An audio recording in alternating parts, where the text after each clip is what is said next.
Global IT के YouTube channel में आप सभी का एक बार फिर से स्वागत है। आज जो है हम लोग हमारी जो फिटर सेकेंड ईयर की क्लासेस चल रही थी उसका जो है पार्ट 23 सॉल्व करेंगे। ठीक है, 23 पार्ट सॉल्व किया जाएगा और जो आप ये सब क्वेश्चंस करेंगे इनका पीडीएफ प्लस इनका जो है ऑनलाइन टेस्ट आप कहाँ दे सकते हैं, तो ये वेबसाइट है आपकी www.globalit.org। इस वेबसाइट पर जा करके आप बिल्कुल आसानी से पीडीएफ को डाउनलोड कर सकते हैं प्लस ऑनलाइन टेस्ट भी दे सकते हैं। कैसे करना है आपको थोड़ा सा मैं बता देता हूँ। आपको अपने फ़ोन में जो है नॉर्मली गूगल में सर्च कर लेना है ग्लोबल आईटीआई। क्या सर्च करना है? Global ITI. जैसे गूगल में आप ग्लोबल आईटीआई सर्च करेंगे इस टाइप से टैब ओपन हो जाएगा। सबसे पहला ही आपको मिल जाएगा global ITI 100% free study exam for ITI student. इस वाली वेबसाइट पर क्लिक कर लेंगे, नया टैब ओपन हो जाएगा। इस पर जाएंगे, यहाँ पर आपको जो सेक्शन दिखाई दे रहे हैं ना, होम, हमारे बारे में, नई update, ITI course, competition course, ये सब सेक्शन अगर आप मोबाइल यूज कर रहे हैं तो उसमें दिखाई नहीं देगा। कैसे दिखाई देगा? तो आपको जो राइट साइड कॉर्नर में 3 लाइनें दिखाई दे रही हैं, ये आपके फोन में दिख रहा होगा, उस पर क्लिक कर लीजिए। उसके बाद जो है सारे ऑप्शन आ जाएंगे। फिर आपको कहाँ क्लिक करना है? आईटीआई कोर्स पे क्लिक करना है। आईटीआई कोर्स पे क्लिक करेंगे, electrician theory, fitter theory, employability, इस टाइप से ऑप्शन आ जाएंगे। फिटर थ्योरी पे क्लिक कर लीजिए, नया टैब ओपन हो जाएगा। नीचे स्लाइड कीजिए, नीचे जाएंगे 2 ऑप्शन मिलेगा, fitter first year, fitter second year.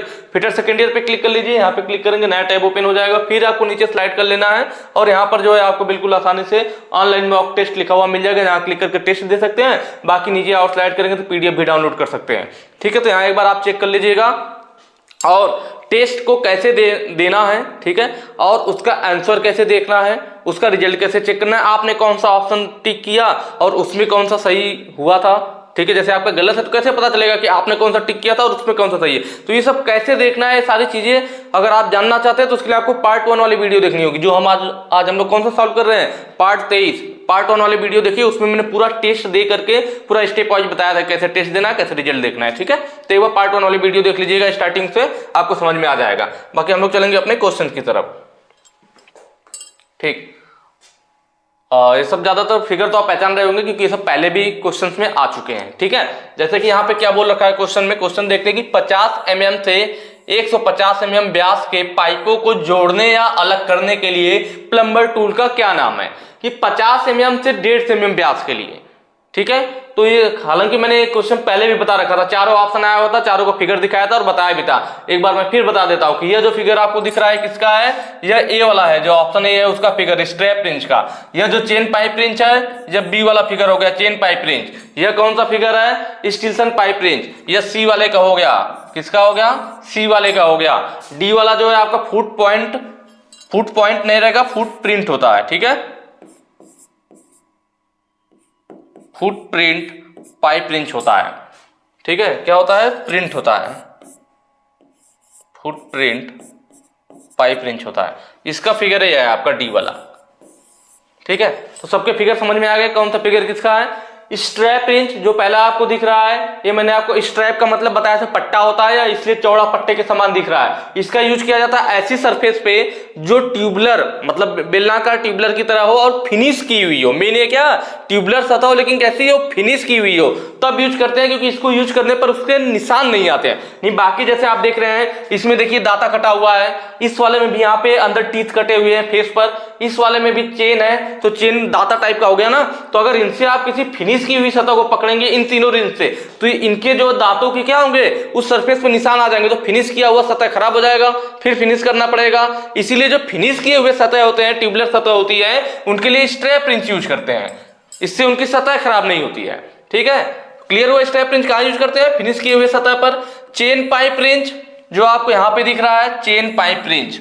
ठीक है, इसमें चेन के द्वारा पाइप को पकड़ करके घुमाया जाता है, या चेन लगा हुआ है ना, इसीलिए चेन पाइप रिंच बोल देते हैं। फिर इसके हिसाब से हम काम करते हैं। तो चेन पाइप रिंच किस लिए होता है? तो यह जो होता है हमारा 50 mm से 150 mm तक साइज के लिए यूज किया जाता है। यही क्वेश्चन में पूछा भी था, तो ऑप्शन आपका बी सही हो जाएगा, 50 से 150 mm। ठीक है, उसके बाद बात करते हैं हम लोग स्टील्सन पाइप रिंच, जिसे सिर्फ पाइप रिंच भी कहा जा सकता है।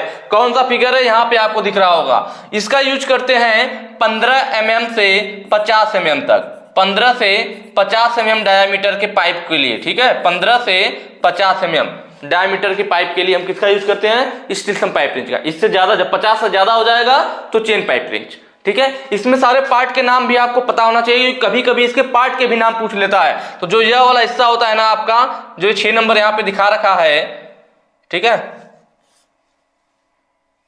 इसको इधर में लिख देता हूं 15 से 50 में।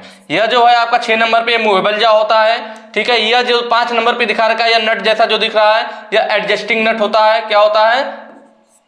एडजस्टिंग नट। मतलब इसी को घुमाते हैं तो हमारे ये आगे पीछे एडजस्ट होता है। अगर आप लोग कमेंट करेंगे तो मैं इस पे अलग से वीडियो भी बना दूंगा। किस पे? इस स्टेशन रिंच पे। हमारे वर्कशॉप में रिंच पड़ा हुआ है, उस पे मैं अलग से वीडियो बना दूंगा कि भाई रिंच में क्या क्या पार्ट है, कैसे ये काम कर रहा है, ठीक है। उसके बाद इसको बोला जाता है, यहाँ पे एक स्प्रिंग लगी होती है 4 नंबर पे। क्या लगी होती है? स्प्रिंग होती है। ये एडजस्टिंग नट हो गया। ये जो आगे 6 नंबर पे था, ये मूवेबल जॉ, जो मूव करता है, मूवेबल जॉ मूव करता है, ठीक है। उसके बाद यहां पर भी नीचे देखेंगे तो यहां भी एक स्प्रिंग लगी होती है। क्या लगा होता है? एक स्प्रिंग लगा होता है। या 2 नंबर की बात करें, मतलब इसकी बात करें, या क्या है तो पिवट होता है, पिवट, ठीक है। एडजस्टिंग नट हो गया। यह क्या है हमारा? तो यही हमारा मेनू हैंडल है, जिसको पकड़ करके हम इसको यूज करते हैं। तो ये सारे पार्ट हो गए। यहां पर अगर देखा जाए तो यह जो फेस है, यह वाला हिस्सा, ठीक है, यह वाला हिस्सा, इसमें जो दांतें कटे हुए, चलिए इसको मैं आगे बताऊंगा, आगे भी शायद क्वेश्चन आएगा इस टाइप का, ठीक है। इसके मैं बताऊंगा कि इस पर क्यों कहते हैं, इसको आउटवर्ड फेस टीथ कहते हैं और इस पे इनवर्ड फेस टीथ होता है। तो ऐसा क्यों होता है आगे मैं बता दूंगा। ये तो क्लियर हो गया स्टेशन पाइप रेंज। फिर फुटप्रिंट रेंज, यहाँ पे आपको दिख रहा होगा जो ये वाला फिगर दिख रहा है, फुटप्रिंट रेंज कहाँ यूज किया जाता है? तो इसमें देखिए तो होल बने होते हैं, 1 2 3, एक और होल इधर भी होगा, 4, जनरली 4 होल वाले या ज्यादा वाला भी हो सकते हैं। तो इसमें 4 होल है, तो ये होल की होता है तो एडजस्टिंग होल बोलते हैं। और यहाँ पे क्या लगा होता है हमारा? पिवट लगा होता है। पिवट मतलब एक स्क्रू टाइप का होता है ऐसे, ठीक है। इसको क्या करते हैं हम, जैसे स्क्रू को निकालेंगे, इस होल को पीछे खिसका देंगे। जब पीछे जाएगा तो यहाँ पे इसकी साइज कम हो जाएगी, तो इसका साइज कम हो जाएगा। और अगर इस पिवट को निकाले और होल को एक खाना और आगे बढ़ा ले, लास्ट वाले में लगा दो, तो ये और आगे आ जाएगा इसका जाओ, तो यहाँ पे साइज बढ़ जाएगी। मतलब इसकी साइज को एडजस्ट किया जा सकता है इस एडजस्टिंग होल और पिवट की मदद से। एडजस्टिंग होल और पिवट की मदद से इसकी साइज को एडजस्ट किया जा सकता है। इसका यूज किया जाता है सीमित स्थानों के लिए, जहां कंजेस्टेड हो। नॉर्मल रिंच जहां पर हम यूज नहीं कर सकते हैं, या बड़े रिंच को यूज करने में दिक्कत आएगी, तो जहां पे नॉर्मल रिंच यूज नहीं हो सकता है, जहां पे कंजेस्टेड स्थान होता है, कह लीजिए सीमित स्थान होता है, वहां पे फुटप्रिंट रिंच का यूज किया जाता है, ठीक है। नेक्स्ट क्वेश्चन पे चलेंगे। अगला कह रहा है what is the name of pipeline symbol. इस सिंबल को पूछ रहा है कि यह किसको डिनोट करता है, किसको प्रदर्शित करना है। मैं यहाँ पे सारे सिंबल ले रखा हूं, जिससे कि आपको कोई और भी सिंबल पूछे तो दिक्कत ना हो, सारे सिंबल देख लेंगे। हालांकि पूछा तो इसने ये वाला था, तो ये बिल्कुल आसानी से आप पहचान सकते हैं। यहाँ देखिए, ये सिंबल में अगर देखा जाए तो इधर डाया बहुत ज्यादा दिख रहा है, इधर डाया एकदम कम हो गया है। देख रहे हैं ना, यह डाया दिखा रहा है और यह यहाँ पे थोड़ा था, तो यहां से डाया ज्यादा और इधर डाया कम। तो मैंने बताया था कि अगर कोई हमारा ज्वाइंट वाला पाइप फिटिंग है, कोई पाइप फिटिंग हमारा अवयव है इस टाइप से हो, भाई एक साइड डाया ज्यादा और एक साइड डाया कम, इसको बनाएंगे तो ऐसे ही तो बन जाएगा। फिगर बनाएंगे तो फिगर बनाएंगे इसका,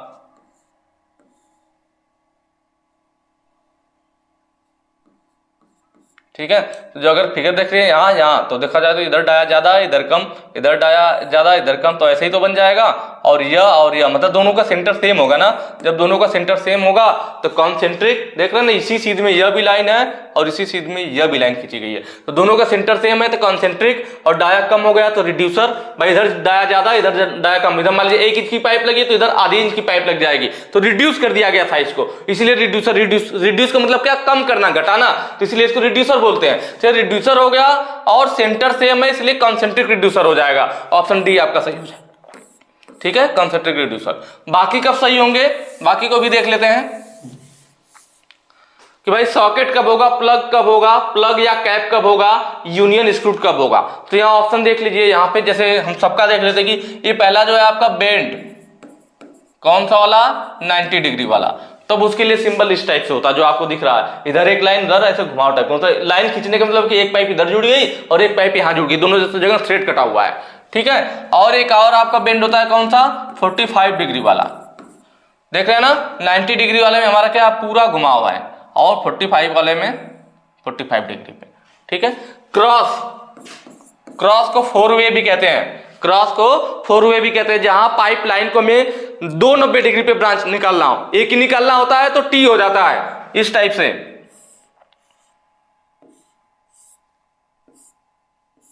ऐसे हो तो क्या हो जाता है हमारा? टी हो जाता है। लेकिन क्रॉस या फोरवे कब कहते हैं? जब हमें पाइपलाइन से दो लाइनें 90 डिग्री पर ले जानी हो, दो पाइपें एक दूसरे से विपरीत दिशा में 90 डिग्री पर ले जानी हो, तो उसको फोरवे या फिर क्रॉस बोला जाता है। इस टाइप से यह हो गया हमारा क्या, फोरवे या क्रॉस हो गया। तो क्रॉस वाला सिंबल देख रहे हैं, 4 पाइपें हैं, तो यहां पर भी दिखाया गया कि क्रॉस करके 4 पाइपें जोड़ी गई है। एल्बो 90 डिग्री क्या है, एल्बो 90 डिग्री, देख रहे हैं ना, सीधे 90 डिग्री घुमा दिया गया। यही दोनों में डिफरेंस है, बेंड वाले में और एल्बो वाले में। ऐसे आप फिगर पहचानेंगे। बेंड वाले में देख रहे हैं रेडियस टाइप का लिया हुआ है, आराम से घूम रहा है। इसमें शार्प है, सीधे घूम जा रहा है, मतलब शार्प मोड़ है, शार्प सीधे 90 डिग्री पे।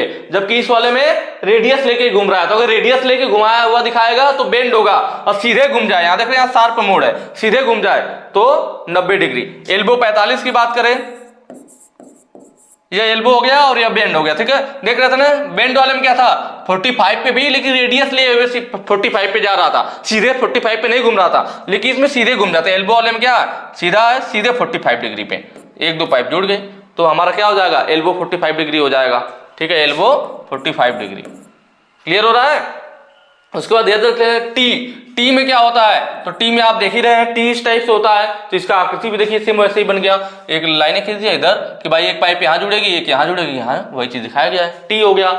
रिड्यूसर कॉन्सेंट्रिक जो अभी फिगर में दे रखा था वही यहाँ पे है, देखिए रिड्यूसर कॉन्सेंट्रिक, मतलब कॉन्सेंट्रिक है, रिड्यूसर है क्योंकि साइज इधर ज्यादा इधर कम, साइज कम हुआ है। और कॉन्सेंट्रिक इसलिए क्योंकि दोनों का देखिए ये वाला और ये वाला दोनों सेंटर एक सामने ही है, तो कॉन्सेंट्रिक होगा। अलग अलग होता तो इसेंट्रिक होता। अब ये वाला जो फिगर है किसका है, यूनियन स्क्रू किया हुआ, यूनियन का। ठीक है, यूनियन ज्वाइंट जो होता है, यूनियन स्क्रू ज्वाइंट। ठीक है, इसमें क्या होता है, यूनियन स्क्रू ज्वाइंट में अभी आगे फिगर आएगा, मैं आपको दिखाऊंगा, आगे आएगा क्वेश्चन में। ठीक है, उसमें क्या होता है, दो फ्लैंज होते हैं, दोनों को दो पाइपों पे टाइट कर दिया जाता है। जहां दो पाइपों को अस्थायी रूप से जोड़ना, एक पाइप पे इधर फ्लैंज टाइट कर दिया हमने, और एक जो दूसरी पाइप है इस पर इधर फ्लैंज टाइट कर दिया हमने, और एक विशेष नट यहाँ पे बड़ी आकृति का विशेष नट होता है। तो ये दोनों पाइपें आपस में मिलती है और इस विशेष नट के द्वारा इन्हें टाइट करके आपस में जोड़ दिया जाता है। तो 3 अवयव हो गए, एक इधर फ्लैंज पाइप पे लगाया जाता है, एक फ्लैंज इधर पाइप पे लगाया जाता है, और एक बीच में विशेष नट होता है जो थोड़ी इनसे बड़ी आकृति का होता है और इन दोनों को आपस में जोड़ देता है। उसी को यूनियन स्क्रू कहते हैं। इसीलिए इसका फिगर देखिए उसी टाइप से बना हुआ है।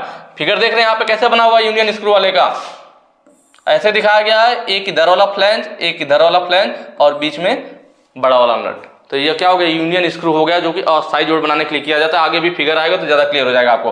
प्लग या कैप, प्लग हो या कैप हो, दोनों का काम एक ही है, पाइप को अंतिम छोर पे बंद करना। बस फर्क यह है कि अगर पाइप के अंदर थ्रेड कटा हुआ है तो प्लग यूज करेंगे, पाइप के ऊपर थ्रेड कटा हुआ है तो कैप यूज करेंगे।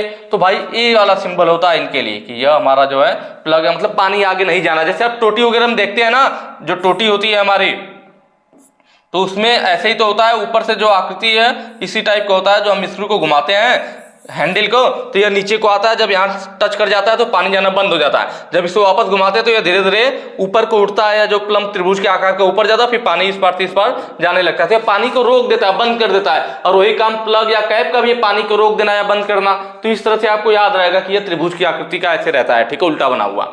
तो याद करने का तरीका मैं बता रहा हूं। ज्वाइंट या सॉकेट, ज्वाइंट या सॉकेट में एक ही पार्ट होता है हमारा ना जो ज्वाइंट करता है। सॉकेट क्या होता है, सॉकेट एक हमारा कपलिंग की तरह होता है, इसमें अंदर थ्रेड कटी होती है, दोनों साइड हमारा पाइप जोड़ दिया जाता है। इधर इधर दो पाइपों को जोड़ने के लिए हमारा सॉकेट यूज किया जाता है।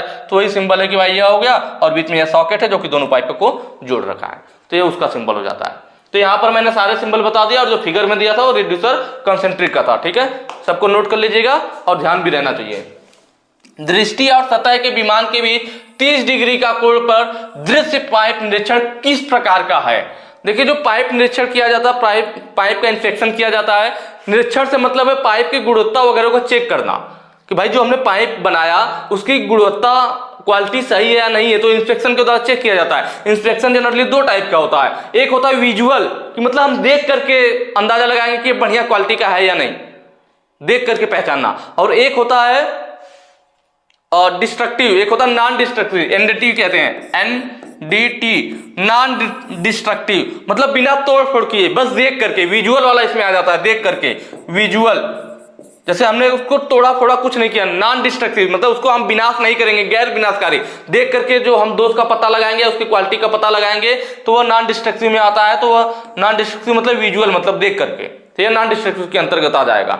और अगर हम उसको क्या करें, उस पर फोर्स लगाए पाइप पर, पाइप को तोड़ फोड़ करके उसको कोशिश करें उसकी क्वालिटी के बारे में जानने की, कि मान लीजिए 400 न्यूटन तक नहीं टूट रहा है, 450 पे टूट जा रहा है, तो इसकी टेंसाइल स्ट्रेंथ कितनी हो गई, 400 न्यूटन हो गई।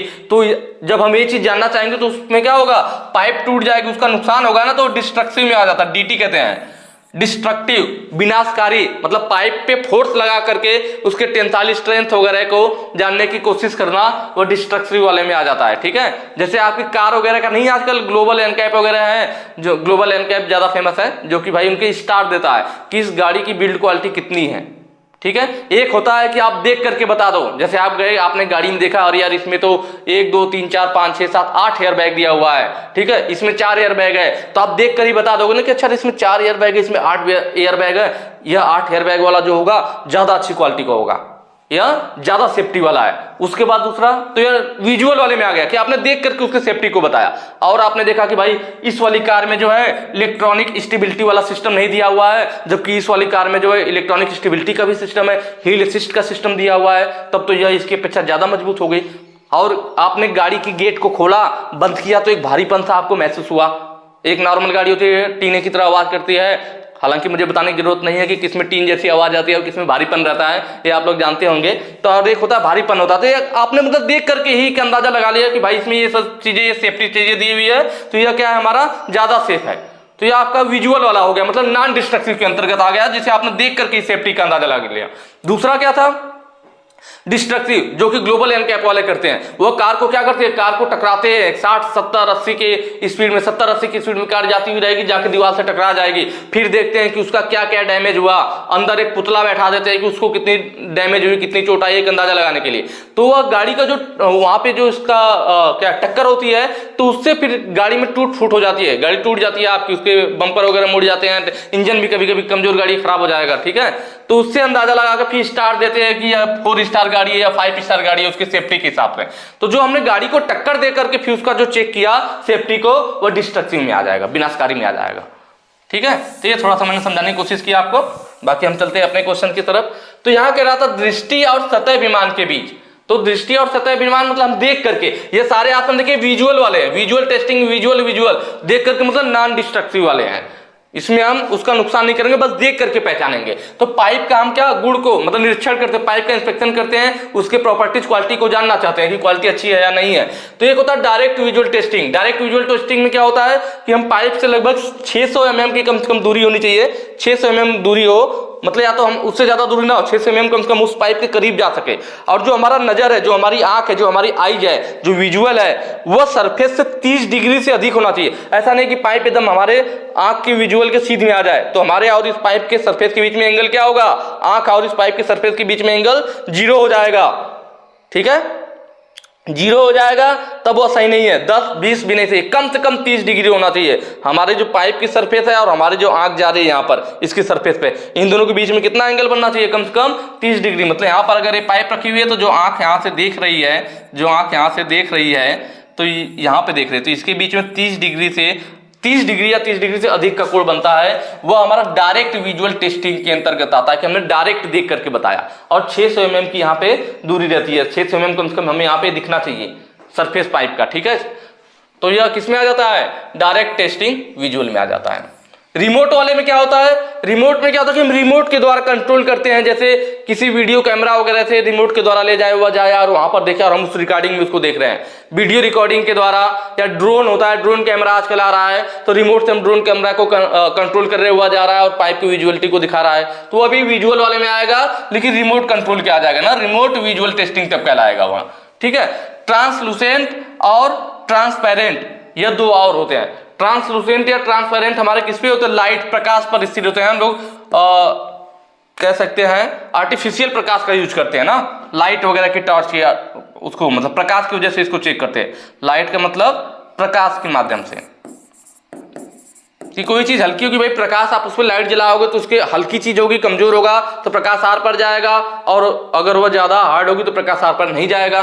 तो इन दोनों में फर्क क्या है, ट्रांसपेरेंट और ट्रांसलूसेंट। ट्रांसपेरेंट मतलब पारदर्शी और ट्रांसलूसेंट मतलब पारभासी। दोनों को हल्का समझने की कोशिश कीजिएगा। पारदर्शी मतलब जिसके आर पार देखा जा सके, पारदर्शी मतलब जिसके आर पार देखा जा सके। जैसे शीशा, अगर प्रकाश की बात करेंगे, शीशा जो में से प्रकाश आर पार बिल्कुल आसानी से चला जाता है। नॉर्मल शीशा है आपका, तो उसमें से प्रकाश क्या होगा, बिल्कुल आसानी से आर पार चला जाता है। तो ये जो शीशा पदार्थ हो गया पारदर्शी के अंतर्गत आ जाएगा, क्योंकि प्रकाश आसानी से आर पार चला गया। ठीक है, जल ले लीजिए, जल, शीशा, ये सब पारदर्शी में आ जाएंगे। मतलब जिसमें से प्रकाश आसानी से इस पार से उस पार चला जाए वह ट्रांसपेरेंट में आएगा, पारदर्शी वाले में आएगा। जिसमें प्रकाश आसानी से इस पार से उस पार ना जा पाए जिस वस्तु के, वह आ जाता है ट्रांसलूसेंट वाले में। ठीक है, ट्रांसलूसेंट या फिर पारभासी वाले में। जैसे में आप ले सकते हो तेल, भाई तेल गाढ़ा होता है ना, पानी में जो है प्रकाश आसानी से अंदर चला जाएगा, तेल में भी जाएगा पर इसके जितना आसानी से नहीं जाएगा। जितना बढ़िया प्रकाश इसमें दिखेगा उतना बढ़िया प्रकाश तेल में नहीं दिखेगा। आप किसी बोतल में जो है पानी भर लीजिए, फिर इधर से टॉर्च जलाइए, आसानी से उस पर निकलेगी। तेल भर आपको दिखेगा पानी में पूरा ना, तेल भर लीजिए, लाइट टॉर्च जलाइए, उस पर आसानी से नहीं निकलेगी, कम निकलेगी। तो वह मतलब तेल क्या आ जाएगा, तब वो पारभासी वाले में आ जाता है, जिसमें से प्रकाश आर पार जाएगा लेकिन आसानी से नहीं जाएगा।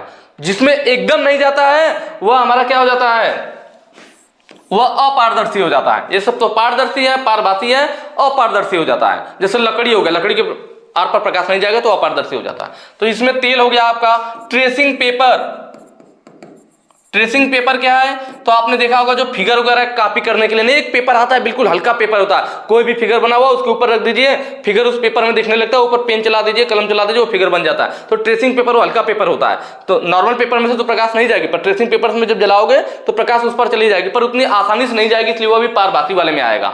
ठीक है, तो ये सब चीजें हो गई। तेल हो गया, ट्रेसिंग पेपर हो गया, या जो टिश्यू पेपर होता है, जो आप जाते हो जनरली कहीं भी मैकडोनाल्ड वगैरह में चले गए, पिज्जा बर्गर कुछ भी खाने चले गए, वहां पे आपको टिश्यू पेपर मिलता है, रेस्टोरेंट वगैरह में भी मिलता है। तो एक टिश्यू पेपर सिंगल लीजिए, वह भी उस पर टार्च जलाएंगे, तार पर प्रकाश जाएगी, तो वह भी पारभासी के अंतर्गत आता है।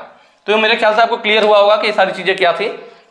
नेक्स्ट चलेंगे, कॉन्सेंट्रिक रिड्यूसर कहां उपयोग होता है। तो मैंने आपको बताया था कॉन्सेंट्रिक और इसेंट्रिक। कॉन्सेंट्रिक कब कहेंगे, जब दोनों साइड से आपका डाया कम हो, दोनों साइड से डाया कम हो, कॉन्सेंट्रिक कहलाता है। इसेंट्रिक में ऊपर वाली लाइन बिल्कुल सीधी रहेगी, उसमें कोई दिक्कत नहीं है, एक ही साइड से डाया कम होता है, तो यह इस टाइप से होता है। तो यह क्या होता है, इसेंट्रिक होता है। इसका सेंटर अलग हो जाता है, इसका सेंटर अलग, दोनों का सेंटर अलग है। इसेंट्रिक वाला हो गया, दोनों का सेंटर सेम है। कॉन्सेंट्रिक वाला हो गया। इसेंट्रिक वाला कहाँ यूज होता है, हॉरिजॉन्टल में यूज होता है। कहाँ यूज होता है, हॉरिजॉन्टल, क्षैतिज में, जहां पाइप क्षैतिज में रहती है, हॉरिजॉन्टल में रहता है। कॉन्सेंट्रिक वाला कहाँ यूज होता है, वर्टिकल में यूज होता है। वर्टिकल मतलब जहां पाइप ऊर्ध्वाधर खड़ी रहती है। जब पाइप हॉरिजॉन्टल है तब इसेंट्रिक, वर्टिकल तो आपका कॉन्सेंट्रिक। मैंने पहले ही बताया, यहाँ पे आपको फिगर दिख रहा होगा, कौन सा वाला है, कॉन्सेंट्रिक वाला है। तो कॉन्सेंट्रिक का पूछा था, ऑप्शन ए सही हो जाएगा, वर्टिकल। इसेंट्रिक पूछता तो हॉरिजॉन्टल। नेक्स्ट पे चलेंगे, पहले भी हो चुका है। अगला क्या है, पानी के नल में एक्स के रूप में चिन्हित भाग का नाम क्या है। हालांकि ये फिगर मैंने पहले भी बता रखा है, आपने पीछे का पार्ट देखा होगा, तो उसमें मैंने पूरा एक एक पार्ट बताया था कि ऊपर वाला जो हिस्सा होता है वह हैंड व्हील होता है।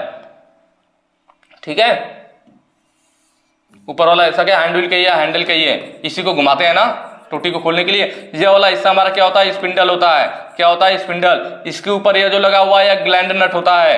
क्या होता है, ग्लैंड नट। इसके जस्ट नीचे जो ब्लैक हिस्सा दिख रहा है ग्लैंड नट के नीचे, क्योंकि यहाँ पानी क्रॉस ना करे, तो यहाँ पे क्या होता है, स्टफिंग बॉक्स और पैकिंग लगाया जाता है, जिससे कि पानी यहाँ स्टफिंग बॉक्स के चारों ओर ना निकले। तो यहाँ पे स्टफिंग बॉक्स के साथ पैकिंग लगाते हैं। स्टफिंग बॉक्स के साथ क्या लगाते हैं, स्टफिंग बॉक्स होता है उसके साथ पैकिंग लगाते हैं। ठीक है, पैकिंग लगाया जाता है। उसके बाद इसकी बात करें तो ये हमारा बोनट होता है। क्या होता है, बोनट होता है। ठीक, उसके बाद और नीचे आ जाएंगे तो यह पूछता है कि ये जो ऊपर वाला हिस्सा है, यहाँ दो हिस्सा है, एक व्हाइट और एक ब्लैक। तो ऊपर वाला जो हिस्सा होता है यह वाशर को पकड़ करके रखता है, मतलब वाशर इसी पे लगाया जाता है। तो ऊपर वाले हिस्से को बोलते हैं मेटल, ठीक है, metal disc holder. Metal disc मतलब मेटल की डिस्क है या गोल जो यहाँ पकड़ी गई और उस पर फिर वाशर लगाया गया है। मेटल की डिस्क है तो मेटल डिस्क होल्डर, या फिर वाल्व डिस्क भी बोल देते हैं, क्योंकि वाल्व को भी पकड़ती है, वाशर को पकड़ती है, वाल्व डिस्क भी बोल दिया जाता है। ठीक है, सी रहेगा, ऐसे ही है भाई। उसके बाद इसके नीचे क्या है, तो भाई यही तो हमारा वाशर है, तो इसको हम लोग क्या बोलते हैं, वाशर बोलते हैं। ठीक है, वाशर लेदर का, फाइबर का, रबड़ का हो सकता है। उसके बाद यह जो नीचे है, तो जैसे यह वाशर और जो मेटल डिस्क होल्डर है, यह जब इस पे सिंडल पे लगाया जाएगा तो गिर जाएगा, सीधे लगाओगे तो गिर जाएगा ना, क्योंकि बीच में होल बना हुआ है। तो यह यहाँ पे रुका रहे तो नीचे नट टाइट किया जाता है, यहाँ थ्रेड कटा होता है और नट टाइट कर देते हैं जिससे कि यहाँ पे रुका रहे। तो यह जो नट होता है चूंकि वाशर को रोक रहा है इसलिए वाशर नट कह देते हैं, वाशर को पकड़ रखा है इसमें नट ने, इसलिए वाशर नट या फिर रिटेनिंग नट भी बोला जाता है, रिटेनिंग नट। ठीक है, उसके बाद आगे आएंगे तो यह वाशर जहां बैठ रहा है, जिसको इसने पूछ भी रखा क्वेश्चन में, यही पूछ रहा है कि यह वाला जो लाइन हमारी बनी हुई है, यह लाइन जहां पे वाशर बैठा हुआ है, इधर भी वाशर बैठा और यहाँ भी, तो यह जहां पे वाशर बैठा हुआ है उसे क्या कहेंगे, तो वाल्व सीट कहेंगे। भाई उसी पे तो वाशर बैठ रहा है, मतलब वाल्व या वाशर कह लीजिए, वाल्व या वाशर को बैठने की जगह ही तो मिल रही है, यहाँ बैठ जा रहा है तो पानी नहीं जा रहा है, ऊपर उठ जाएगा तो पानी यहाँ से क्रॉस करने लगेगा, तो वाल्व को बैठने के लिए यहाँ जगह मिली इसलिए इसको वाल्व सीट कहेंगे। तो वही पूछा था कि यह क्या है, तो वाल्व सीट होगा, ऑप्शन डी सही हो जाएगा। बोनट यहाँ पूछता तो बोनट सही होता, हैंडल यहाँ पूछता तो हैंडल सही होता, ग्लैंड इसको पूछता तो ग्लैंड सही होता। सारा क्लियर हो गया होगा, हालांकि पहले भी मैंने कराया था। नेक्स्ट चलेंगे, केवल एक दिशा में प्रवाह की अनुमति देने के लिए किस वाल्व का उपयोग किया जाता है? कौन सा इसमें से ऐसा वाल्व हो जिसका उपयोग करते हैं कि हमारे जो प्रवाह है वह एक ही दिशा में हो, ठीक है, वापस ना हो, तो वह कौन सा? देखिए प्लग का, जो यह फिगर दिख रहा है, ये वाला फिगर है प्लग का। पहले मैं फिगर बता देता हूँ, यह जो बी वाला है नीडल वाल्व, उसका फिगर यह है नीडल वाल्व का। जो आपका सी वाला है नॉन रिटर्न वाल्व, तो यह है हमारा नॉन रिटर्न वाल्व, सी वाला। ठीक है, तीनों फिगर आपको दिख गए होंगे। यहाँ पूछा केवल एक दिशा में प्रवाह के लिए, मतलब जो हमारा जल का प्रवाह हो एक ही दिशा में जाए, वापस ना आए। मतलब वापस नहीं आने का मतलब क्या? Non return. नाम से आपको तो पता चल जाएगा भाई, एक दिशा में जाना है तो आप ये सोचिए भाई एक ही दिशा में जाना है, इसका मतलब वापस नहीं आना चाहिए। वापस नहीं आना चाहिए मतलब वो रिटर्न नहीं होना चाहिए, मतलब नॉन रिटर्न होना चाहिए। रिटर्न नहीं होना है मतलब क्या? नॉन रिटर्न होना चाहिए। तो नाम देखिए non return valve, option C जो है। तो एक ही दिशा में प्रवाह के लिए मतलब वापस ना, उसके लिए नॉन रिटर्न वाल्व यूज किया जाता है। जो नाम से पता चल रहा है नॉन रिटर्न, जिसे लौटने नहीं देगा, वापस नहीं आने देगा, सिर्फ एक ही दिशा में जाने देगा। फिगर से भी क्लियर हो जाएगा। नॉन रिटर्न वाल्व देखिए ये है, यहाँ पर देखिए ये लगा हुआ है आपका, ठीक है, यहाँ पे हिंज पिन के द्वारा ये जुड़ा होता है। जब पानी इधर से आपका आएगा, जब पानी का प्रेशर इधर से आएगा, क्या आएगा? पानी आएगा। जब पानी का प्रेशर पड़ेगा तो यह वाला जो हिस्सा है ना, यहाँ पे देखिए यहाँ हिंज पिन के द्वारा जुड़ा हुआ है, यह यहाँ से खुल जाएगा, ऊपर चला जाएगा। कहाँ चला जाएगा? यह हिस्सा यहाँ से उड़ जाएगा, ऊपर चला जाएगा और पानी यहाँ से क्रॉस कर जाएगा। ठीक है, लेकिन अगर पानी उल्टा आना चाहे तो क्या यहाँ जा पाएगा? नहीं, क्योंकि यह हिस्सा यहाँ पे देखिए टकराया हुआ है, ये ऐसे बना हुआ है यहाँ पे ना, इस टाइप से, और यहाँ पे इस टाइप से, और यह इसके ऊपर है, यह इसके ऊपर है। तो जब उल्टा पानी अगर इधर से जाना चाहेगा तो यह इस फेस से टकरा जाएगा और आके यहाँ पे बंद हो जाएगा, पानी उधर जा ही नहीं पाएगा।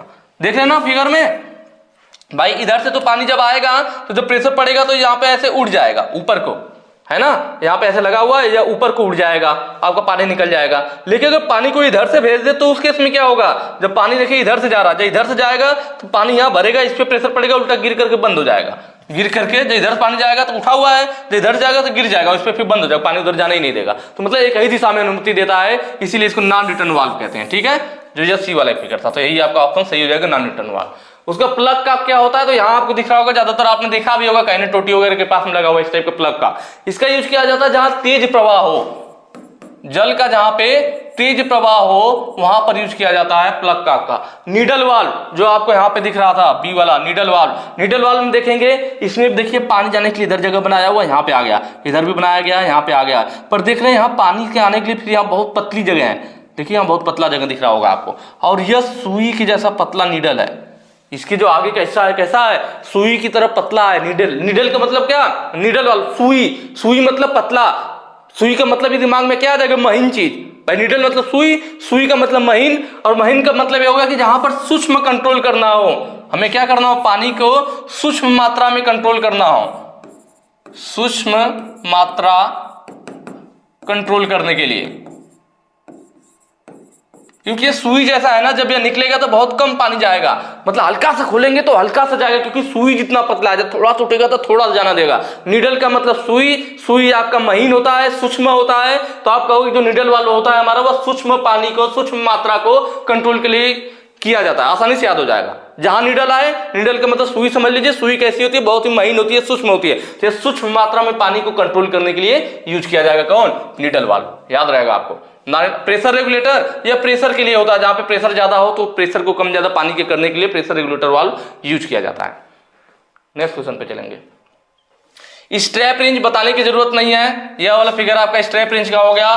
फुट प्रिंट रहेगा, ठीक है, पॉइंट लिखा हुआ है। फुट प्रिंट रेंज ये वाला हो गया आपका, मैंने पहले ही बता रखा है। सी वाला चेन पाइप रेंज, देखिए ये चेन पाइप रेंज आपका हो गया, और डी वाला नहीं सॉरी चेन पाइप रेंज कह रहा है ना, स्टल्सन, ये आपका चेन पाइप रेंज हो गया। लास्ट है स्टल्सन वाला ये हो गया, जैसे पाइप रेंज भी कहते हैं। सबका फिगर दिख गया आपको। अब ये भी मैंने बताया भी था, डिटेल में नहीं बताऊंगा भाई। पहला वाला किस लिए है? ट्यूबुलर फिनिश सतह के लिए, जिसकी सतह खराब ना हो। क्वेश्चन भी पूछा, फिनिश्ड ट्यूबुलर सतह पर किस प्रकार की रेंज का उपयोग किया जाता है? फिनिश्ड मैंने बताया ना कि फिनिश सरफेस पे यूज करते हैं। स्ट्रैप का मतलब पट्टा होता है, पट्टा की तरह होता है, और इस पे कोई दांते नहीं कटे हुए हैं, तो जो हमारी फिनिश सरफेस है उसकी सरफेस खराब नहीं होती है। जो फिनिश किया हुआ है उस पर यूज किया जाता है, जिससे कि उसकी सरफेस खराब ना हो। तो ऑप्शन ए आपका सही हो जाएगा। बाकी फुट प्रिंट वाला जो है वो कहां पे यूज किया जाता है? तो आपको मालूम है फुट प्रिंट वाला कहां यूज करते हैं? सीमित स्थानों पे, कंजेस्टेड वाली जगहों पे। चेन पाइप रेंज हमारा जो होता है 50 mm से 150 mm के लिए यूज किया जाता है, ठीक है। स्टिल्सन पाइप रेंज हमारा 15 से 50 mm के लिए यूज किया जाता है। तो ये सब चीजें आपको ध्यान रखनी है। नेक्स्ट क्वेश्चन पे चलेंगे। अगला कह रहा है एक्स के रूप में चिन्हित भाग का नाम क्या है? यह दिखा रखा है, या क्या है आपका? पाइप कटर है। क्या है आपका? पाइप कटर है। इसके द्वारा पाइप को काटा जाता है। लेकिन एक चीज ध्यान रखने की, पाइप को काटता है कहने का मतलब है कोई चिप्स नहीं निकालता है। यह एक तरह से पाइप को काटता नहीं, निचोड़ता है। स्क्वीज करना, भींचना या निचोड़ना कहिए, उसके मेटल को कह लीजिए दबा करके उसको जो है दो भागों में बांट देता है, लेकिन काटता नहीं है। अभी कैसे भींचता भी मैं बताऊंगा। स्क्वीज करना, भींचना, निचोड़ना, जो भी समझ लीजिए। तो पहले देखते हैं इसके पार्ट क्या है। तो यह जो होता हमारा एडजस्टिंग नट है, इस तरह से कह लीजिए आपका एडजस्टिंग स्क्रू। भाई इसको घुमाएंगे तो ये आगे आएगा, लूज करेंगे तो पीछे जाएगा। तो एडजस्ट कर रहा है साइज को, तो एडजस्टिंग स्क्रू हो गया। उसके बाद जो इस व्हील पे इधर एक सिंगल रोलर लगा होता है, क्या होता है? सिंगल रोलर लगा होता है। यहाँ पर सिंगल रोलर जो होता है, इसी को पूछ रखा है। तो जो सिंगल रोलर लगा होता है उसको क्या बोलते हैं? तो उसको बोलते हैं कटर व्हील। यही मेन कटाई का काम करता है। क्या बोला जाता है? Cutter wheel. यही पूछ भी रखा था। तो ऑप्शन है आपका सही हो जाएगा, कटर व्हील। इधर जो दो रोलर आपको दिखाई दे रहे हैं, ये कटाई का काम नहीं करते हैं, सिर्फ और सिर्फ गाइड करते हैं। तो इन दोनों रोलरों को गाइड रोलर बोलते हैं। क्या बोलते हैं? Guide roller. ऑप्शन आपका जो सी वाला है गाइड रोलर, तो वही होता है। दोनों रोलर जो होते हैं, दो रोलर जो जोड़े में होते हैं, इस साइड वाले पे एडजस्टिंग स्क्रू के साथ जो दोनों रोलर लगे होते हैं, जो आगे पीछे मूव करते हैं, वो दोनों गाइड रोलर होते हैं। जो फिक्स होता है और सिंगल रोलर होता है वो कटर व्हील होता है। वही कटाई का काम करता है एक तरह से, ठीक है। और ये हैंडल हो गया, सॉरी एडजस्टिंग स्क्रू हो गया आपका। तो क्लियर हुआ आपका। अब एक क्या करता है, तो मैंने बताया यह काटता नहीं है, निचोड़ता है, स्क्वीज करता है, मेटल को दबा करके उनको बस अलग कर देता है। मेटल की कोई कटाई नहीं करता है। ऐसा नहीं कि ये कटाई करेगा तो चिप्स निकलेगा। बाकी कोई भाई कहीं भी अगर कटाई हो तो चिप्स निकलेगा, बुरादा निकलेगा, पर इसमें ना तो चिप्स निकलता है ना तो बुरादा निकलता है। क्यों? क्योंकि ये कटाई नहीं करता मेटल को, उनको स्क्वीज करता है, भींचता है। जैसे यहाँ दिखाया गया कि इसका जो रोलर है ये पूरा पाइप के सरफेस पे गोल गोल घूमेगा। तो दो रोलर नहीं, एक ही है। दिखा रहा है कि भाई ये पूरा घूमते हुए चारों साइड घूमेगा ना। रोलर क्या होगा? पूरा गोल गोल घूमेगा। आप इसको पाइप में दबा करके ऐसे गोल गोल घुमाओगे, आधा आधा भी घुमा सकते हो कि एक बार घुमाया आधा, फिर टाइट करेंगे थोड़ा सा, क्योंकि जब चलेगा तो थोड़ा सा मेटल दबाएगा तो वहां ढीला हो जाएगा। फिर आपको एडजस्टिंग स्क्रू टाइट करना होगा, फिर घुमाओगे, फिर टाइट करोगे। शायद इस पर वीडियो बनी भी होगी, आप एक बार जाके आप प्लेलिस्ट चेक कीजिए। प्लेलिस्ट में शायद मैंने वीडियो बना रखा पाइप कटर से पाइप को कैसे काटते हैं, ठीक है। फीटर प्रैक्टिकल के नाम से जो यूट्यूब पर वीडियो बनी हुई प्लेलिस्ट पे, उसमें मैंने दिखा रखा कैसे इसका यूज किया जाता है, ज्यादा अच्छे समझ में आ जाएगा। बाकी मैंने बताया आपको कि अगर आप सच में जो आप अभी पीछे पढ़ रहे थे ना, ये वाल्व वगैरह, ये पीछे वाला जो था वाल्व वगैरह, नॉन रिटर्न वाल्व, इस वाल्व, ये वाल्व, ऐसे परेशान हो रहे हैं, सब चीजें मैंने बिल्कुल डिटेल में पढ़ा रखी है। इसलिए मैं बार बार बोलता हूँ कि आप लोग अच्छे से पढ़ाई कीजिए। कैसे पढ़ना है? प्ले स्टोर से ग्लोबल ITI का ऐप डाउनलोड कर लीजिए। वहाँ पे मैंने पूरी जो वीडियो है चैप्टर वाइज पूरा एकदम अच्छे से समझा रखा है। अगर आपको पढ़ना है तो आज ही जाइए और वहाँ ज्वाइन कीजिए अपना, ठीक है। प्ले स्टोर से आप ग्लोबल ITI का ऐप डाउनलोड करेंगे, वहाँ आपको सारी चीजें बिल्कुल अच्छे से मिल जाएगी। पूरा चैप्टर वाइज है भाई, चैप्टर वाइज। और यहाँ पर देखिए ये जो आपका रोलर है, तो यहाँ पे देख रहे हैं दबा रहा है, और लास्ट में ऐसे ही दबाते दबाते मेटल क्या होगा, देख रहे हैं मेटल अंदर को दब रहा है ना। जब मेटल या रोलर दबाएगा तो मेटल अंदर जाएगा, दबते दबते क्या होगा, एक तरह से यहाँ पे फट जाएगा, लेकिन कटेगा नहीं, फट जाएगा और ये दोनों पाइपें अलग हो जाएंगी। तो जो दोनों पाइपें अलग होती है, तो देख रहे हैं यहाँ पे पहले सीधा था, इतनी चौड़ी पाइप थी, लेकिन मेटल अंदर को घुस गया ना, अंदर को दब गया, यहाँ भी स्क्वीज हो गया, तो ये मेटल ऐसे अंदर को दब करके रिज टाइप का रिज बना देता है। तो अब दिक्कत क्या होगी कि अब पाइप का डाया यहाँ पे ज्यादा होगा और जहां काटे होंगे यहाँ पे पाइप का डाया कम होगा, तो ये प्रवाह में अवरोध उत्पन्न करेगा, इतने चौड़े पानी जाएगा फिर यहाँ इसमें टकरा करके अलग होगा। तो इसीलिए जब भी पाइप कटर से पाइप को काटते हैं तो पाइप को काटने के बाद इसकी रिमिंग की जाती है। क्या किया? डीबरिंग कीजिए। डीबरिंग करना मतलब क्या? छिद्र पे से यही सब हटाना, या रिमिंग कर दीजिए। रिमिंग करने से क्या होगा? जो ये अंदर को दब के भाग इसमें डिस्टर्ब कर रहा है, पानी के प्रवाह को अवरोध उत्पन्न कर रहा है, तो यह साफ हो जाएगा, फिर पूरा डाया मिल जाएगा। क्योंकि भाई ये अंदर को दब के इसी में छुटा रह जाता है रिज के रूप में। ठीक है, नेक्स्ट क्वेश्चन पे चलेंगे। अगला कह रहा है पाइप वाइज कितने मिलीमीटर व्यास के पाइपों को पकड़ने की क्षमता रखती है। यह पाइप वाइज आपको दिखाया गया है। यह पाइप वाइज से ऊपर भी वी आकृति बनी हुई है, दाता कटा हुआ है, ध्यान से देखेंगे तो वी आकृति है, लेकिन दाता कटा हुआ वी आकृति है। कैसा है? दाता कटा हुआ वी आकृति है। ठीक है, ऐसे नीचे भी होगा, ऊपर भी और नीचे भी, जो हमारा पाइप वाइज में होता है इस टाइप से होता है। ऐसे आकृति होती है वी आकृति, ऊपर भी, और ऐसे ही आपका नीचे भी होगा। नीचे वाला फिक्स रहता है, ऊपर वाला हमारा, ठीक है, नीचे वाला फिक्स रहता है और ऊपर वाला हमारा मूव करता है। तो यहाँ पे देख रहे हैं, यहाँ पे जब पाइप पकड़ा जाता है तो पाइप यहाँ टच होती है, यहाँ टच होती है, यहाँ होती है और यहाँ होती है। तो 1 पॉइंट, 2 पॉइंट, 3 पॉइंट और 4 पॉइंट। इसलिए कई बार पूछता है कि पाइप वाइज से पाइप को कितने पॉइंटों पे पकड़ा जाता है, तो 4 पॉइंटों से पकड़ा जाता है। कितने पॉइंटों से? 4 पॉइंटों से पकड़ा जाता है। तो ये चीज आपको ध्यान रखनी है। ठीक है, कितने, और ये आपको दिखाया भी गया कि जॉब यहाँ पाइप वाइज से पकड़ा गया, और कितने साइज तक को पकड़ सकता है। तो जब पाइप वाइज के द्वारा हम किसी साइज को पकड़ते हैं तो 63 mm तक के व्यास को पकड़ सकता है। ऑप्शन सी आपका सही होगा, 63 mm तक। ज्यादा का पकड़ना है तो हमारे पास चेन पाइप वाइज होती है। ये तो नॉर्मल पाइप वाइज होगी, एक आती है क्या? Chain pipe wise. Chain pipe wise जो होती है वो 200 mm तक के व्यास को पकड़ सकती है। कितने तक? 200 mm तक। तो अगर चेन पाइप वाइज का पूछे तो 200 mm तक के व्यास को पकड़ सकती है। नॉर्मल सिर्फ पाइप वाइज पूछे तो 63 mm व्यास तक के पाइप को पकड़ सकती है। ठीक है, अगले क्वेश्चन पे चलेंगे।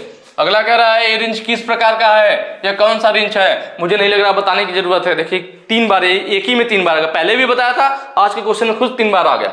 स्टेप रिंच मैं बार बार बस फिगर इसलिए ले लेता हूं जिससे आपको बार बार देखेंगे ना क्वेश्चन में तो याद हो जाएगा। एक बार बताया फिर बताया, जब आ रहा है तब देखो, इससे क्या होगा? याद होगा। स्ट्रैप रिंच वही तो है, पट्टे के जैसा दिख रहा है, तो स्ट्रैप रिंच है। ऑप्शन बी सही हो जाएगा। कहां यूज होता है? फिनिश्ड सतहों को, ट्यूबुलर फिनिश्ड सतहों को पकड़ने के लिए, जिससे उस पर निशान ना है। फुटप्रिंट रिंच कौन सा है? तो ए वाला हो गया, फुटप्रिंट रिंच है। चेन पाइप रिंच तो यह सी वाला है, chain pipe wrench. D pipe wrench तो यही है, डी पाइप रिंच, या फिर स्टील्सन पाइप रिंच भी कह सकते हैं। तो यह हो गया हमारा, किस लिए? फुटप्रिंट वाला। भाई जहां पे सीमित स्थान हो, कम स्थान हो, वहां के लिए होता है। पाइप या हमारा किस लिए होता है? तो 50 से 150 mm तक के साइज को पकड़ने के लिए होता है। यह वाला 15 से 50 mm तक के लिए होता है। सारे पार्ट के नाम मैंने आपको पिछले फिगर में बता ही दिया था। मैं बोला था कि एक चीज आपको यहाँ बताऊंगा, क्या उसको मैं थोड़ा सा क्लियर करने की कोशिश करता हूं।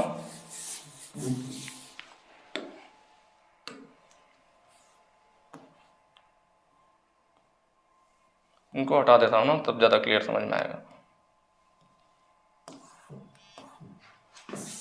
ठीक है, इस पे देखेंगे तो इस रिंच पे आगे जो यहाँ पे टीथ कटा होता है, तो यह वाला हिस्सा जो है ना दोनों अलग हो जाता है। एक ये ऊपर का हिस्सा अलग है, ये अलग निकल जाएगा, ये अलग अलग निकालेंगे तो एक तो ये हैंडल वाला हिस्सा हो गया लंबा साइज का, और इसके आगे इस टाइप से बना हुआ है।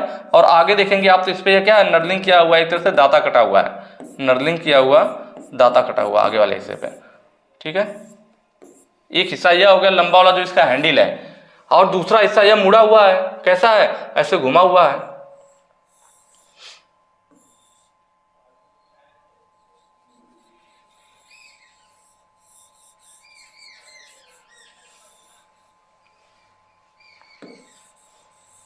इस टाइप से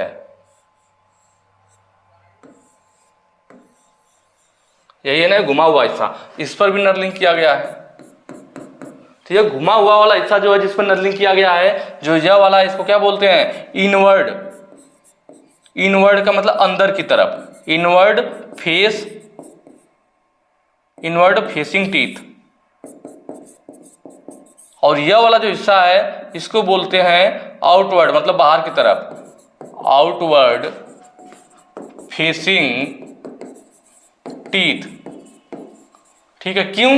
तो इन दोनों फिगर से आप समझ जाएंगे। देखिए यह वाला जो हिस्सा है हैंडल वाला जो मैंने यहाँ दिखाया है, तो नॉर्मल है आपका, और इसके बाहर की तरफ देख रहे हैं क्या कटा हुआ है, बाहर की तरफ टीथ कटा हुआ है, एक तरह से कह लीजिए नर्लिंग की गई है, टीथ कटा हुआ है, जिससे कि ग्रिप बना रहे हैं, नर्लिंग की जाती है जिससे क्या ग्रिप बने पाइप पे। तो ये बाहर की तरफ है, इसलिए आउटवर्ड बोल देते हैं कि आउटवर्ड फेसिंग टीथ की फेस पर जो है टीथ बना हुआ है, आउटवर्ड बाहर की तरफ। इस पे अंदर की तरफ क्यों बोलते हैं? क्योंकि देखिए ये घूम करके अंदर हो गया ना, घूम करके क्या हुआ, यह पार्ट घूम करके अंदर चला गया है, अंदर चला गया है, इसीलिए इनवर्ड की अंदर की तरफ, और ये सीधे ही बाहर की तरफ दिख रहा है तो आउटवर्ड। तो ये दोनों चीजें आपको ध्यान रखनी, किस पे इनवर्ड बोलेंगे, किस पे आउटवर्ड बोलेंगे। तो ये चीज बताने के लिए मैंने यहाँ पे फिगर लिया हुआ था, थोड़ा बड़ा करके, ठीक है। मेरी उम्मीद है कि आप लोगों को अच्छे से समझ में आया होगा, और अगर वीडियो अच्छी लगी है तो ज्यादा से ज्यादा शेयर कीजिएगा। फिर मिलेंगे नेक्स्ट वीडियो में। Thank you.